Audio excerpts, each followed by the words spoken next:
बोलिए गजानन गणेश की जय हो। किसी गांव में एक बुढ़िया माई रहती थी। बुढ़िया माई गणेश जी की बड़ी भक्त थी। रोज गणेश जी की मूर्ति को मिट्टी से बनाती और उनकी पूजा करती। लेकिन उसके साथ एक समस्या थी। रोज गणेश जी की मूर्ति मिट्टी से बनाती थी और पूजा करती थी तो उसके गणेश जी रोज गल जाते थे। जैसे ही वह उन पर पानी डालती, गणेश जी पानी में बह जाते। इस बात से बुढ़िया माई बड़ी दुखी होती, लेकिन कर क्या सकती थी। वो रोज गणेश जी की मूर्ति बनाती रही और पूजा करती रही। एक दिन की बात है, उसके पड़ोस में एक सेठ जी का मकान बन रहा था।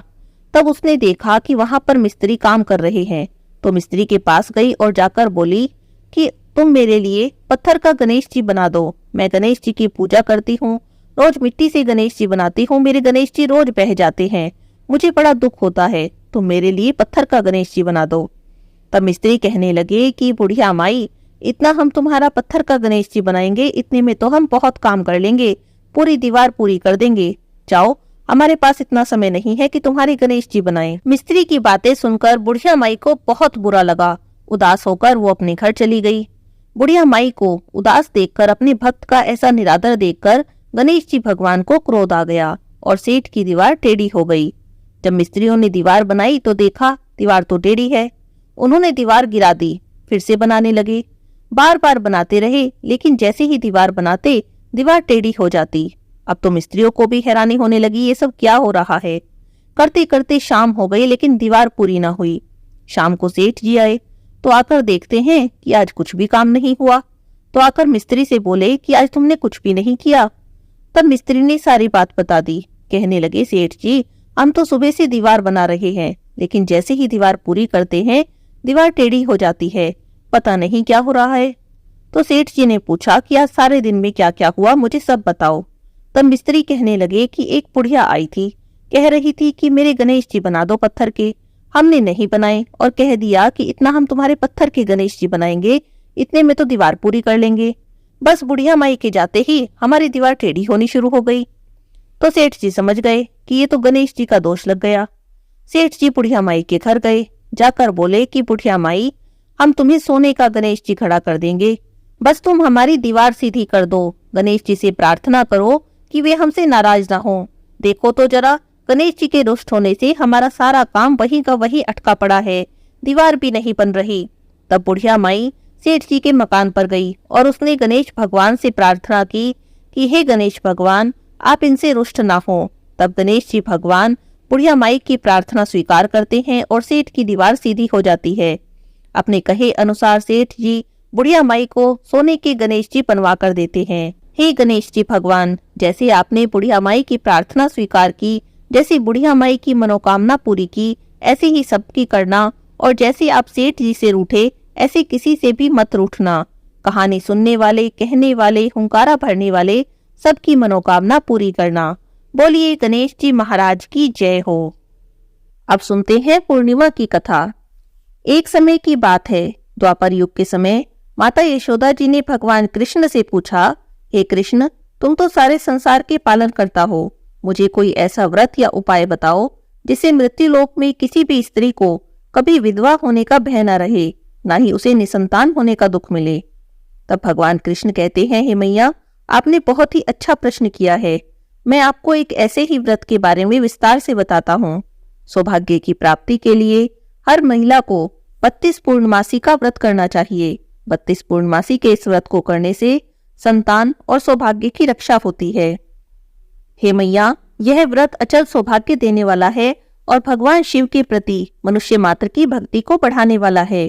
तब मैया यशोदा जी कहती हैं, हे कृष्ण, इस व्रत को मृत्यु लोक में सबसे पहले किसने किया? तब भगवान कृष्ण कहते हैं कि इस भूमंडल पर अनेक प्रकार के रत्नों से परिपूर्ण कातिका नाम की एक नगरी थी। वहां पर चंद्रहास नाम का एक राजा राज्य करता था। उसी के नगर में धनेश्वर नाम का एक ब्राह्मण रहता था, जिसकी स्त्री बहुत ही सुंदर थी, जिसका नाम भी रूपवती था। दोनों उस नगर में बड़े प्रेम से रहते। उनके घर में धन धान्य की तो कोई कमी नहीं थी, पर उन्हें एक बड़ा भारी दुख था कि उनके कोई संतान नहीं थी। एक समय एक बड़ा योगी उस नगरी में आया। वह योगी उन ब्राह्मण के घर को छोड़कर अन्य सभी घरों से भिक्षा लेकर भोजन करता था। वह रूपवती से कभी भिक्षा नहीं लेता था। एक दिन वह योगी रूपवती से भिक्षा न लेकर अन्य घर से भिक्षा लेकर गंगा किनारे जाकर प्रेम पूर्वक खाने ही बैठा था, तभी धनेश्वर ने योगी को ऐसा करते देख लिया। अपनी भिक्षा के अनादर से दुखी होकर धनेश्वर योगी से कहते हैं कि आप सभी घरों से भिक्षा लेते हैं, लेकिन मेरे घर से कभी भिक्षा नहीं लेते, इसका क्या कारण है? तब योगी ने कहा कि निसंतान के घर की भीख पतितों के अन्न के समान होती है, और जो पतितों का अन्न खाता है वह स्वयं भी पतित हो जाता है। क्योंकि वह निसंतान है, इसीलिए पतित हो जाने के भय से वह उनके घर की भिक्षा नहीं लेता। धनेश्वर यह बात सुनकर बड़ा ही दुखी हुआ और हाथ जोड़कर योगी के पैरों में गिर गया और कहने लगा, यदि ऐसा है तो आप ही मुझे पुत्र प्राप्ति का कोई उपाय बताइए। आप तो सब कुछ जानने वाले हैं, मुझ पर कृपा कीजिए। मेरे घर में अन्न धन की कोई कमी नहीं, लेकिन संतान न होने के कारण हम दोनों बड़े दुखी रहते हैं। आप हमारे इस दुख का हरण करें। धनेश्वर की बातें सुनकर योगी ने कहा कि तुम चंडी देवी की आराधना करो। तब धनेश्वर घर आया और घर आकर उसने अपनी पत्नी से पूरी बात बताई और स्वयं वन में चला गया। वहां पर धनेश्वर ने चंडी देवी की उपासना करना शुरू कर दिया और उपवास भी करने लगा। करते करते उसे 16 दिन हो गए। तब चंडी देवी ने 16वें दिन उसे सपने में दर्शन दिए और कहा कि उनके यहाँ पुत्र होगा, पर वह केवल 16 वर्ष की आयु तक ही जीवित रहेगा, उसके बाद उसकी मृत्यु हो जाएगी। यदि दोनों पति पत्नी 32 पूर्णिमाओं का व्रत विधि पूर्वक करेंगे तभी वह दीर्घायु होगा। जिसकी जितनी सामर्थ्य हो आटे के दिए बनाकर भगवान शिवजी भगवान का पूजन करें, लेकिन पूर्णिमा के दिन 32 दिए जलाएं। प्रातःकाल होने पर इस स्थान के समीप तुम्हें एक आम का वृक्ष दिखाई देगा। उस वृक्ष पर चढ़कर तुम फल तोड़ लेना और अपने घर चले जाना। अपनी स्त्री से कहना कि ऋतु स्नान करने के बाद स्वच्छ होकर श्री शंकर भगवान का ध्यान करके उस फल को खा लेगी। शंकर भगवान की कृपा से वह गर्भवती हो जाएगी। जब धनेश्वर अगले दिन प्रातःकाल उठा तो उसे उस स्थान के पास एक आम का पेड़ दिखा। उस पर बहुत सुंदर आम का फल लगा हुआ था। तब ब्राह्मण ने आम के पेड़ पर चढ़कर फल को तोड़ने का प्रयास किया, पर कई बार कोशिश करने के बाद भी वह पेड़ पर नहीं चढ़ पाया। तब तो ब्राह्मण देव को बड़ी चिंता हुई और उन्होंने सोचा कि अगर वह फल नहीं तोड़ पाए तो उनकी तपस्या का कोई फल नहीं मिलेगा। तब वह विघ्न विनाशक श्री गणेश जी भगवान की वंदना करने लगे कि वह उस पर कृपा करें और इतनी शक्ति दें कि वह अपना मनोरथ पूरा कर सके। तब गणेश जी से प्रार्थना करने पर उनकी कृपा से धनेश्वर वृक्ष पर चढ़ गया और उसने उस सुंदर आम के फल को तोड़ लिया। उसके बाद धनेश्वर ब्राह्मण अपने घर चले जाते हैं और जाकर अपनी पत्नी को फल देते हैं और कहते हैं कि ऋतु स्नान करने के बाद शंकर भगवान का ध्यान करके इसे तुम्हें खा लेना है। तब उनकी पत्नी पति के कहे अनुसार उस फल को खा लेती है और शंकर भगवान की कृपा से गर्भवती हो जाती है। देवी जी की असीम कृपा से एक सुंदर पुत्र उन्हें प्राप्त होता है, जिसका नाम वे देवी दास रखते हैं। वह बालक शुक्ल पक्ष के चंद्रमा की भांति अपने पिता के घर में बड़ा होने लगता है। भगवान की कृपा से वह बालक बहुत ही सुंदर, सुशील, विद्या पढ़ने में बहुत ही निपुण हो गया। दुर्गा जी की आज्ञा के अनुसार उसकी माता ने 32 पूर्णमासी का व्रत करना आरंभ कर दिया, जिससे कि उनका पुत्र बड़ी आयु वाला हो जाए। 16वां वर्ष लगते ही देवीदास के माता पिता को तो बड़ी चिंता हो गई कि कहीं उनके पुत्र की इस वर्ष मृत्यु न हो जाए। तब उन्होंने मन में विचार किया कि यदि यह दुर्घटना उनके सामने हो गई तो वे सहन नहीं कर पाएंगे। तब देवीदास के मामा को बुलाया और कहा, हमारी एक बहुत बड़ी इच्छा है कि देवीदास 1 वर्ष तक काशी में जाकर विद्या का अध्ययन करे। उसको हमें अकेला भी नहीं छोड़ना चाहिए, इसीलिए आप उसके साथ चले जाएं। 1 साल के बाद आप इसे वापस ले आना। तब सारा प्रबंध करके माता पिता ने देवीदास को एक घोड़े पर बैठाकर उसके मामा के साथ भेज दिया। उन्होंने मामा या किसी और को ये बात नहीं बताई कि यह अल्पायु है। धनेश्वर ने अपनी पत्नी के साथ माता भगवती के सामने मंगल कामना की और अपने पुत्र की दीर्घायु के लिए भगवती की आराधना और पूर्णमासी का व्रत करना आरंभ कर दिया। इस प्रकार बारंबार 32 पूर्णमासी का व्रत उन्होंने पूरा किया। उधर देवीदास और उनके मामा रात बिताने के लिए एक गांव में ठहरे। वहीं पर एक ब्राह्मण की सुंदर लड़की का विवाह होने वाला था, जहां बारात रुकी हुई थी। वे दोनों भी वहीं पर ठहरे हुए थे। लड़की ने देवीदास को देखा और उस पर मोहित हो गई और देवीदास से विवाह करने को कहने लगी। देवीदास तब अपनी अल्पायु के बारे में बताता है और कहता है कि उसकी आयु बहुत कम है। तब लड़की कहती है कि कोई बात नहीं, जो उनकी गति होगी वही उसकी भी हो जाएगी। इसके बाद देवीदास और उस लड़की का विवाह हो जाता है। दोनों भोजन करते हैं। सुबह देवीदास अपनी पत्नी को 3 नगों से जड़ी हुई एक अंगूठी और एक रुमाल देते हैं और कहते हैं कि मेरा जन्म और मरण देखने के लिए एक पुष्प वाटिका बना लो। और यह भी कहा कि जिस समय और जिस दिन उनके प्राणों का अंत होगा, ये सभी फूल सूख जाएंगे। अगर ये फिर से हरे हो जाएं, तो जान लेना कि मैं जीवित हूँ। भगवान श्री कृष्ण कहते हैं कि इस प्रकार देवीदास काशी विद्या अध्ययन के लिए चला गया। कुछ समय बीता तो काल से प्रेरित एक सर्प रात के समय उन्हें डसने के लिए वहां पर आया।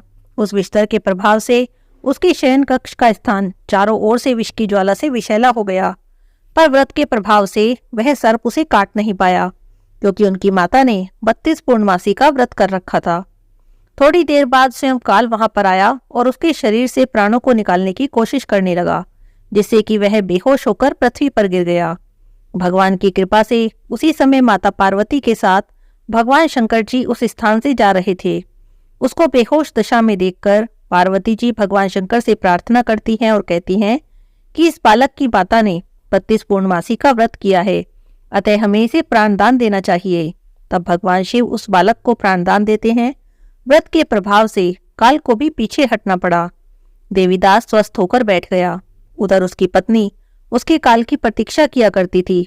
जब उसने देखा कि पुष्प वाटिका के पुष्प सूख भी नहीं रहे हैं, तो उसे बड़ी हैरानी हुई। वाटिका हरी भरी थी तो वह जान गई कि उसके पति को कुछ भी नहीं हुआ है और वह जीवित है।